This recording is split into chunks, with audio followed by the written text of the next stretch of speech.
পুরুষের উপনয়ন সংস্কার হয়, মাতৃবর্গের কোনো সংস্কার হয় না। আমি বলছি না, এটা রাধা বিনোদ গোস্বামীপাদ ভাগবতের সুপারফাস্ট মানে 1 নম্বর ব্যাখ্যাকার ভাষ্যকার, তিনি একথা বলছেন। মাতৃবৃন্দের কোন রকম উপবিদ থাকে না। ব্রাহ্মণগণ উপবিদ সংস্কার পান, সমস্ত দেবতার পূজা করতে পারেন, বেদ অধ্যয়নে অধিকার রাখে। ব্রাহ্মণীগণ উপবিদ পান নাই, তারা লাতা দেয়, ছড়া দেয়, ভগবানের জন্য ভোগ রাগ করলেও করতে পারেন, কিন্তু যজ্ঞ করার অধিকার বাবা আপনারা কি বলেন? ব্রাহ্মণীগণ কি এখন বর্তমানে অনেক আমাদের সনাতন ধারার না অনেক শাস্ত্র আছে, আর বিভিন্ন শাস্ত্রে বিভিন্ন রকম বিষয়গুলো তুলে ধরে এমনভাবে বহিঃপ্রকাশ করেন, যার দ্বারা যিনি যে কোন থেকেই দেখুন না কেন তার মতো করে তিনি সিদ্ধান্তটা প্রতিষ্ঠা করে দেন। কিন্তু আমাদের ভাগবতীয় ধারাতে বলছেন মাতৃবর্গের প্রচারটা না করাই ভালো। মীরা ভগবত ভক্তিতে একবারে সুনিপুণ, কিন্তু দেখুন 4 দেওয়ালে বসে গিরিধারীর বন্দনা করেছেন, গিরিধারীর সেবা করেছেন, প্রচার করতে যান নাই। মা বিষ্ণুপ্রিয়া দেবী পরম পণ্ডিতা শ্রীমন মহাপ্রভু জয়দেব কৃত ওই যে গ্রন্থটা বই প্রকাশ করেছেন, সেখানে সুন্দর করে শ্লোকগুলো বলছেন। আমার মা বিষ্ণুপ্রিয়া দেবী তার ভাষ্য দিচ্ছেন না গীত গোবিন্দম থেকে। মা বিষ্ণুপ্রিয়া দেবী তো কোনোদিন প্রচারে যান নাই। মা রাধারানী একেবারে সর্বশাস্ত্রে পণ্ডিতা, সর্বকর্মে নিপুণা, কোথাও প্রচার করতে যান নাই। যে পুরুষ নারীর উপার্জনে জীবিকা নির্বাহ করে, জীবন নির্বাহ করে, যে পিতা কন্যার উপার্জিত পয়সায় জীবনযাপন করে, সে পুরুষ সে পিতার নরকে বাস করতে হয় কয়েক কোটি কল্পকাল। উপার্জনের জন্য কন্যাকে জনমানসে তুলে দেব না, উপার্জনের জন্য নিজের স্ত্রীকে জনমানসে তুলে দেব না, এটা বুদ্ধিমানের কাজ হবে না। যারা করছেন তারা করছেন, কতটা বুঝে করছেন তারা বুঝুক, কিন্তু শাস্ত্রের কথা বলতে বসেছে তো। নিরপেক্ষ না হইলে শাস্ত্র, নিরপেক্ষ না হইলে ধর্ম রক্ষণে না যায়, কৃষ্ণ কৃপা দূরে রহু সংসার না হয় ক্ষয়। শাস্ত্র কিন্তু বললেন যারা চিকিৎসা প্রভৃতি অনিবার্য অত্যাবশ্যক নানা কার্যের দ্বারা সমাজ সেবায় বংশ অনুসারে সততরত উপনয়ন সংস্কার রহিত, তারাও কিন্তু বেদ অধ্যয়নে অনধিকারী। স্ত্রীলোক এবং সমাজসেবক শূদ্র বেদ অধ্যয়নে যেমন অনধিকারী, তেমনি গর্হিত কর্মরত পণ্ডিত দ্বিজগণ ব্রাহ্মণ ক্ষত্রিয় বৈশ্য বেদের অধ্যয়নে অধিকারী নয়, অনধিকারী। স্ত্রী শূদ্র দ্বিজ বন্ধুকে বেদ অধ্যয়নে অধিকার প্রদান না করে সর্বভূতে হিতে রত ভগবান শ্রীকৃষ্ণ দ্বৈপায়ন তাদের পাতিত্ব দোষ স্পর্শ নিবারিত করেছেন, ইঙ্গিত করছেন, জানিয়ে দিচ্ছেন। সেই দিন ব্যাসদেব সরস্বতীর পুতর তীরে নির্জনে বসে অশান্ত অপ্রসন্ন মনে চিন্তা করতে লাগলেন। জগতের জীবের কল্যাণের জন্য বেদ বিশ্লেষণ করলাম, মহাভারত রচনা করলাম, মহাভারতের থেকে শ্লোকগুলো নিয়ে শ্রীমদ্ ভগবত গীতা রচনা করলাম, না তাতেও শান্তি হচ্ছে না। নারদ প্রভু বললেন শান্তি পাবে কি করে, কারণ তোমার তো আসল কথাই বলা হয়নি। কি সে আসল কথা? বলছে ভগবানের লীলা কথা রস যতক্ষণ না জগতের জীব শুনতে পায় ততক্ষণ পর্যন্ত তার আত্মকল্যাণ হতে পারে না। অতএব শ্রীমদ্ ভাগবত ভগবানের লীলা কথা তুমি বহিঃপ্রকাশ করো। ব্যাসদেব বললেন আমি পারবো। বলে কেন পারবে না? বলে আমি যে কুমারী মায়ের সন্তান। বলে সেটা তো দৈবের বশে ভগবত ইচ্ছায় হয়েছে। দেখো, জন্মে মানুষের পরিচয় নয়, পরিচয় কিসে? মানুষের কর্মে। চলত চিত্তং চলত বৃত্তং চলত জীবন যৌবনম চলাচলম ইদং সর্বং কীর্তি যস্য সজীবতি।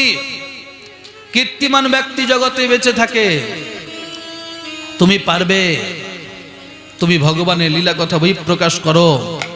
আমি যদি দাসীপুত্র হয়ে পারি, তুমি কেন পারবে না?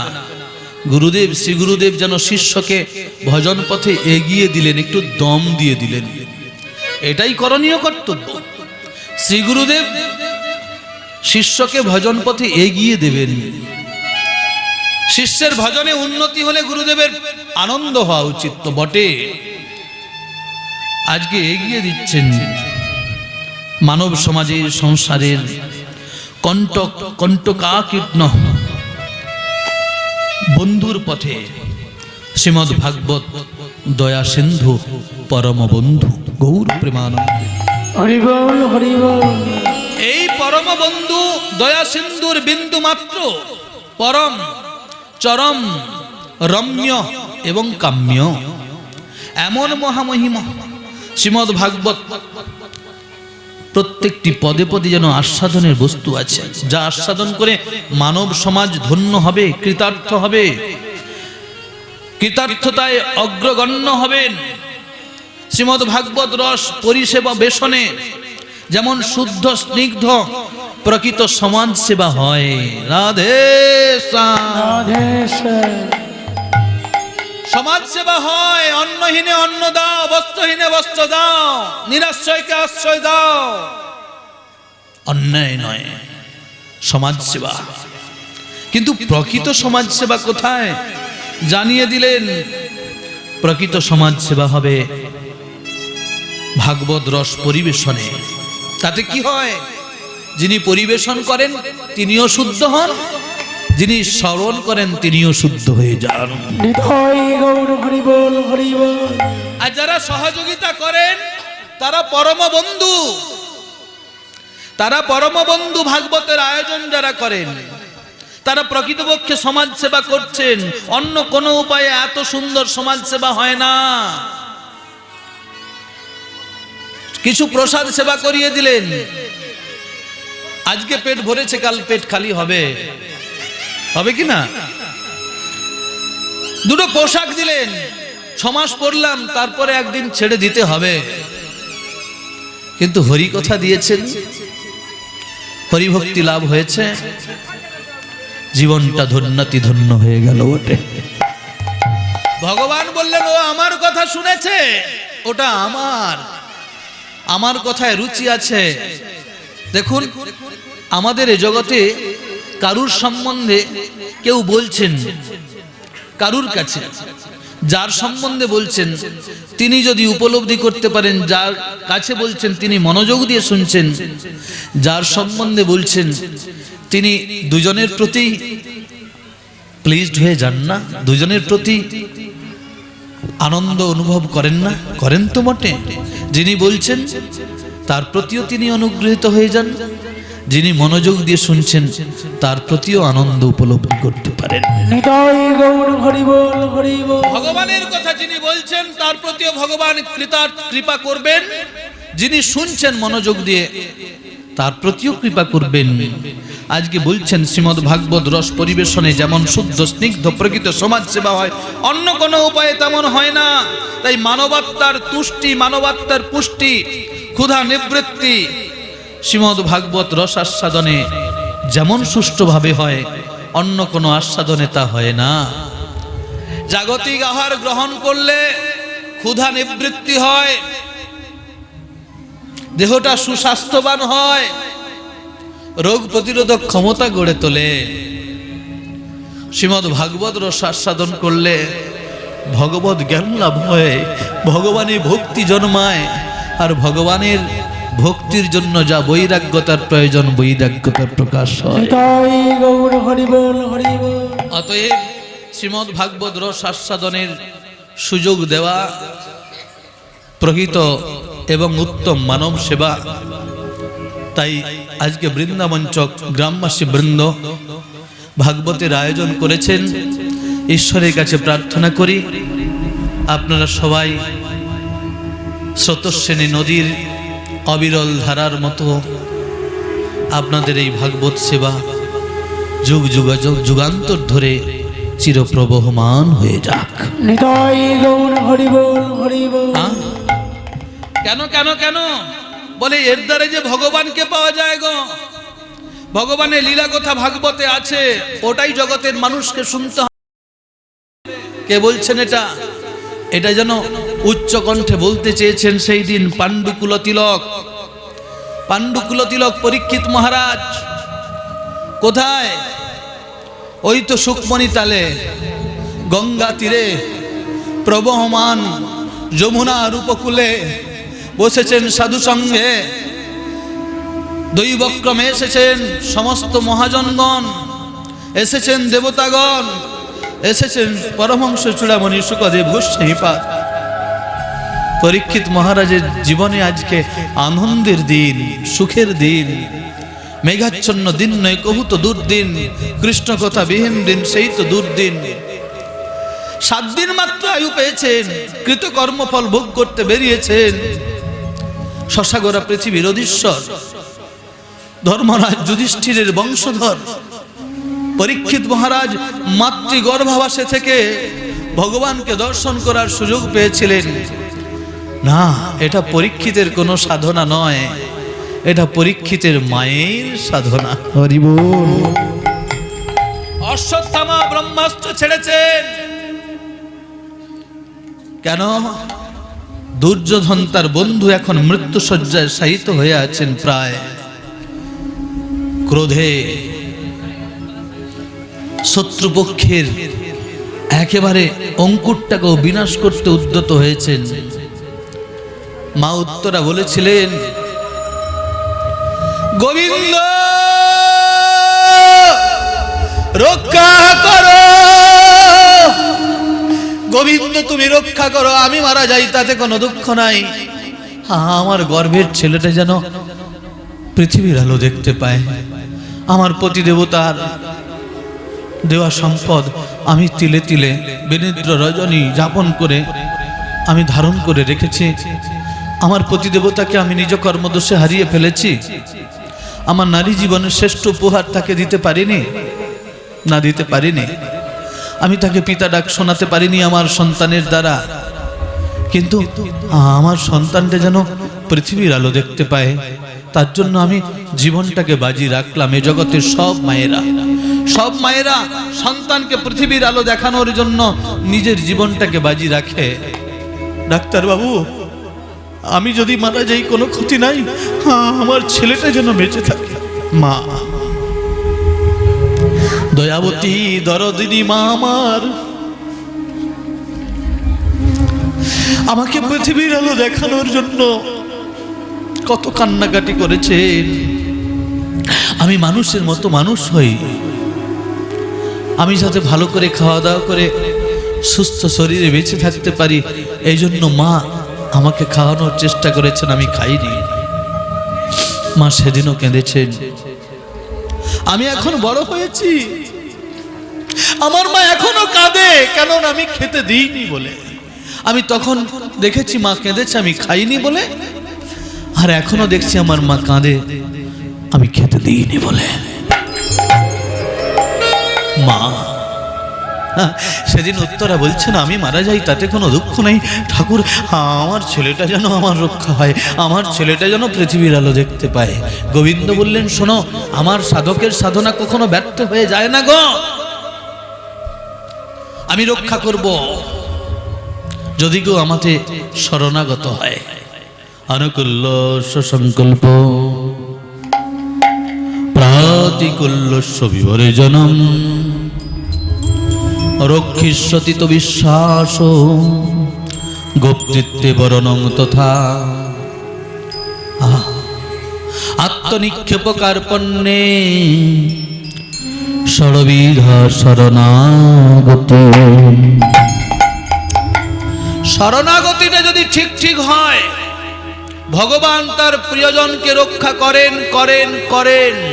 তার জন্য প্রয়োজনটা কি? শরণাগতি হওয়া। হে গোবিন্দ, কে মা শরণাগত হয়েছেন, সন্তান রক্ষিত হয়েছেন, প্রকাশিত হয়েছেন। সেদিন উপযুক্ত ব্রাহ্মণগণ বলেছিলেন, যুধিষ্ঠির, তোমারে নাতি স্বয়ং পাণ্ডু শশাগরা পৃথিবীর অধীশ্বর হবে, প্রজাদেরকে সন্তানের মতো প্রতিপালন করবে। রাধে, তোমাদের তোমাদের কুলের মর্যাদা বৃদ্ধি করবে।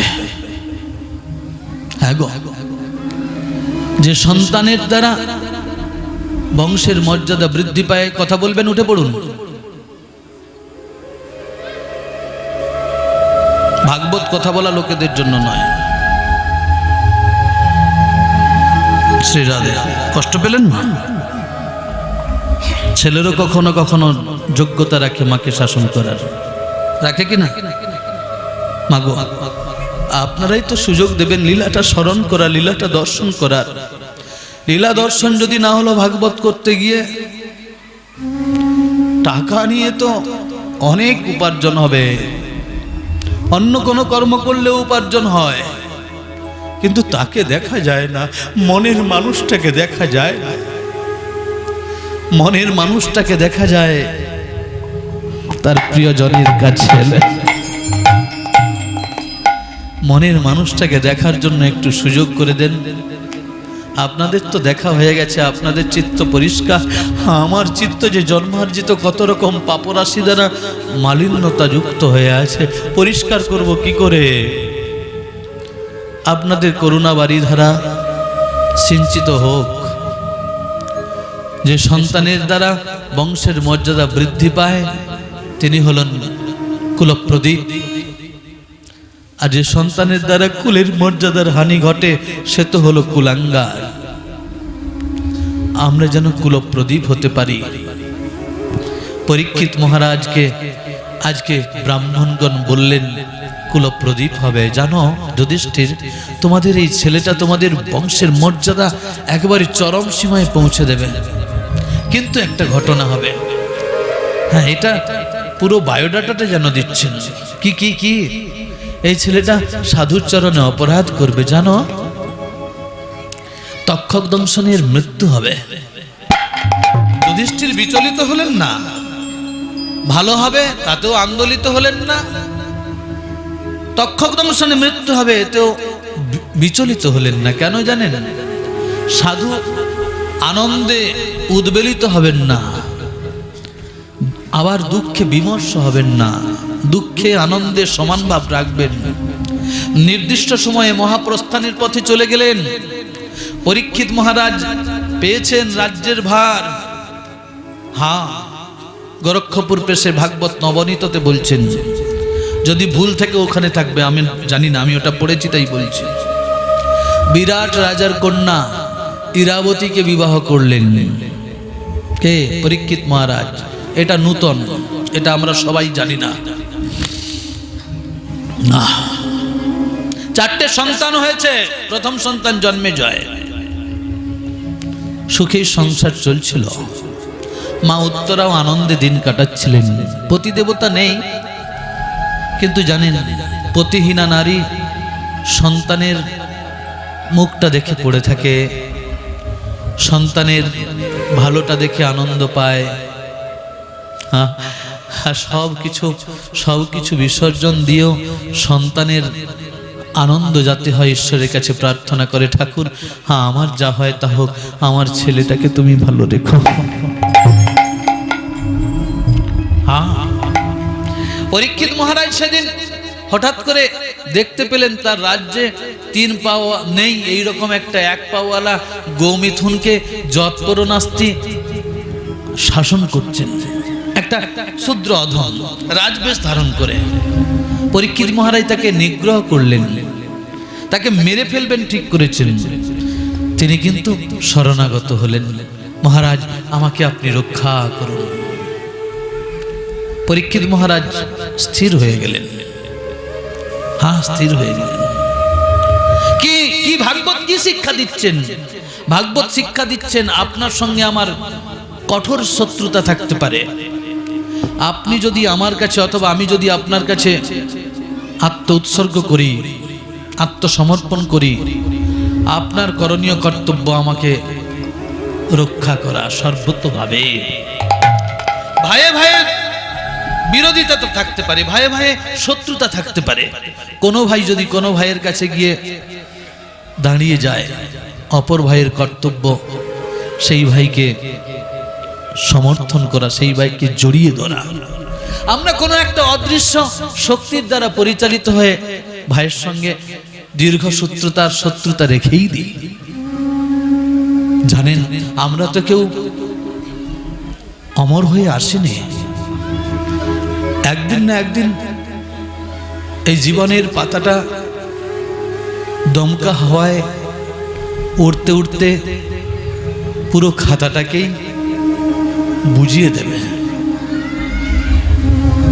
কেন অহংকার, কেন দূরত্ব?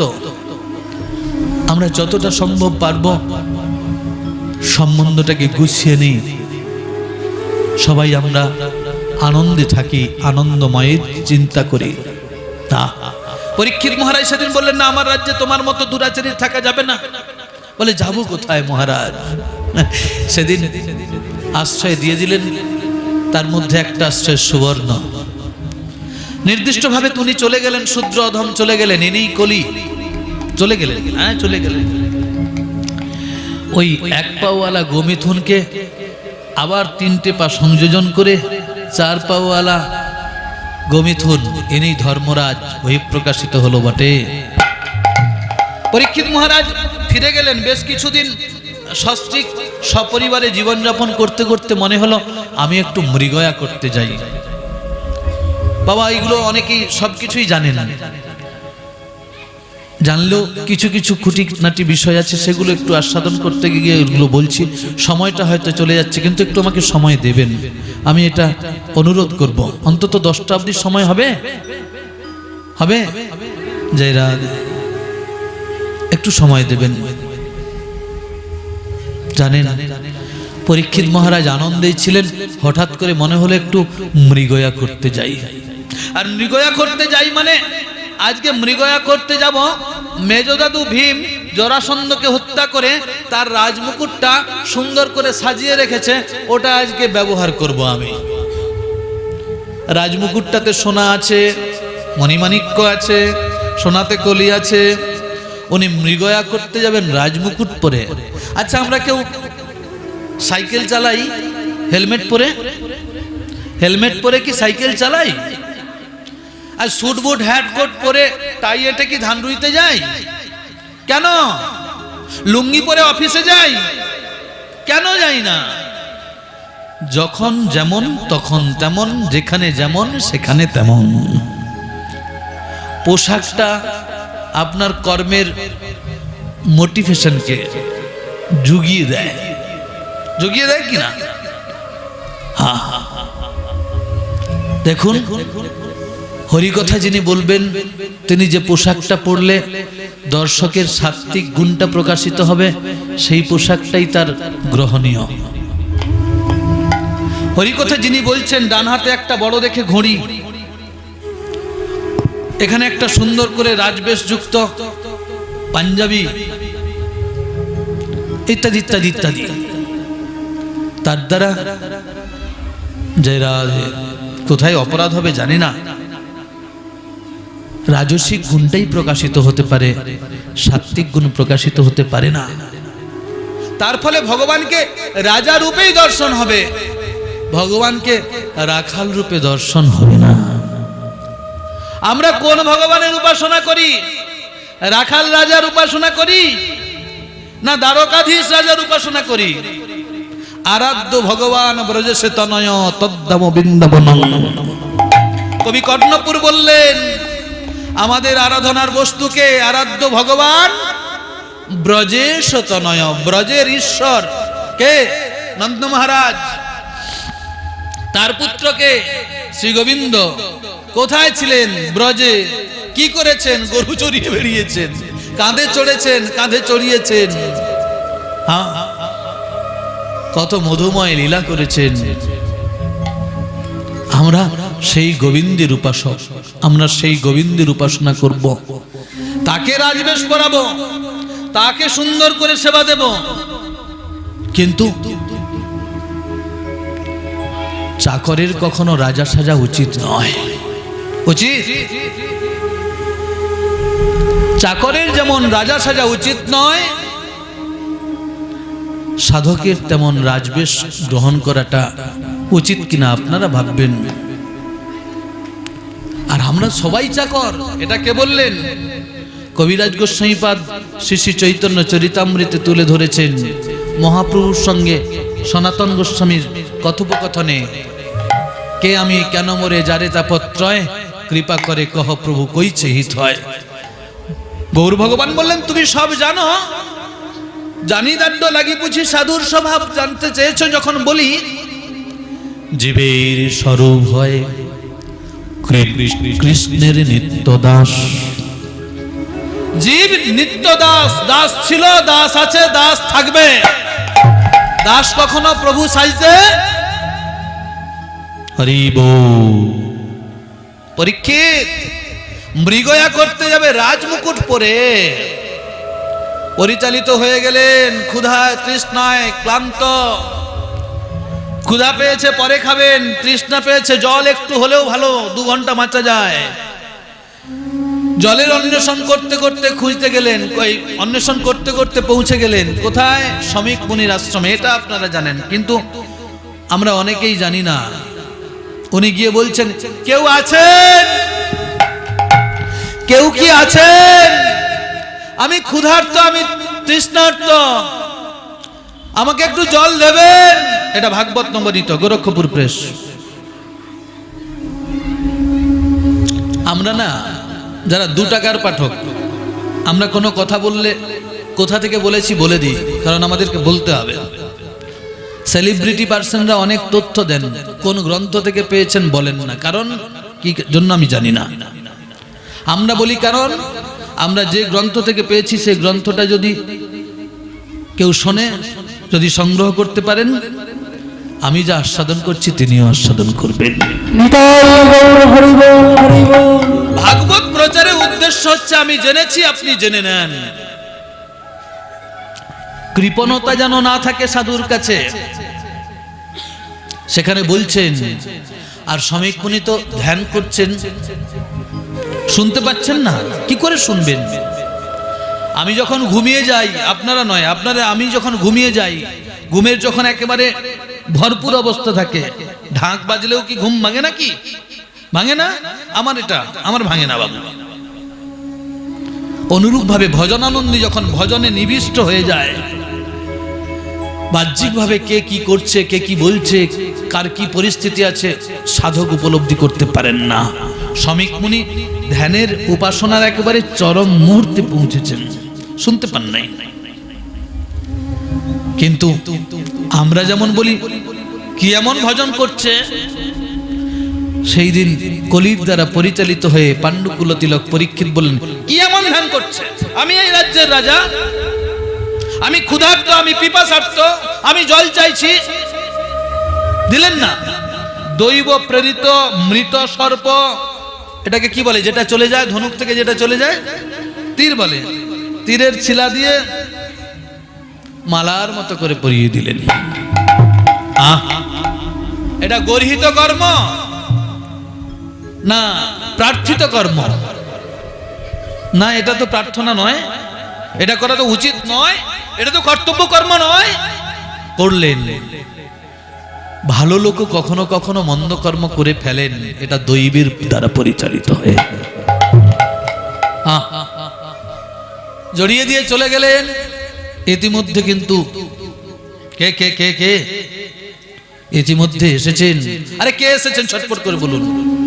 শমিক মুনির শিষ্য গৌরমুখ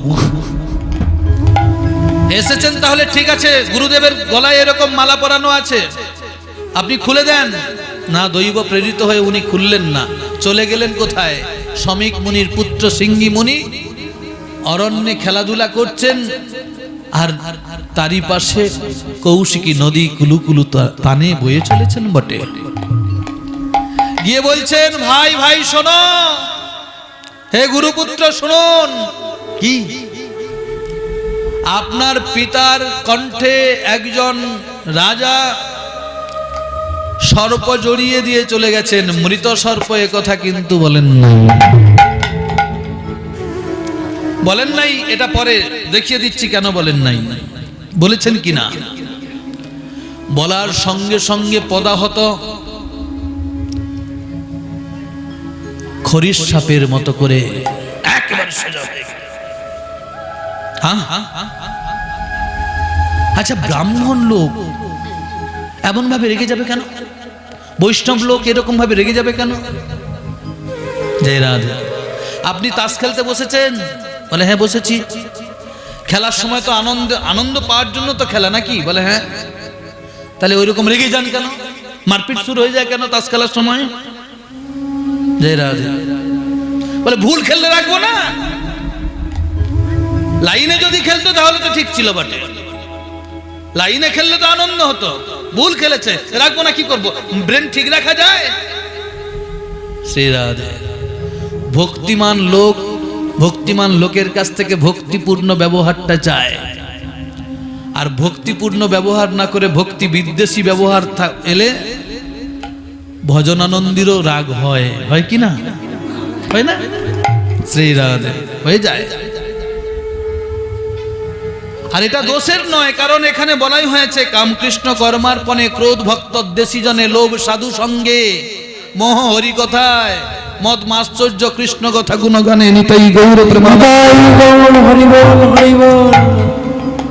একেবারে পদাহত সর্পের মতো ক্রোধান্বিত হলেন। কেন? আদর্শ সন্তান পিতার মর্যাদা রক্ষা করবে, কোনদিন পিতার মর্যাদা হানি করবে না, শাস্ত্র সিদ্ধান্ত দিচ্ছেন।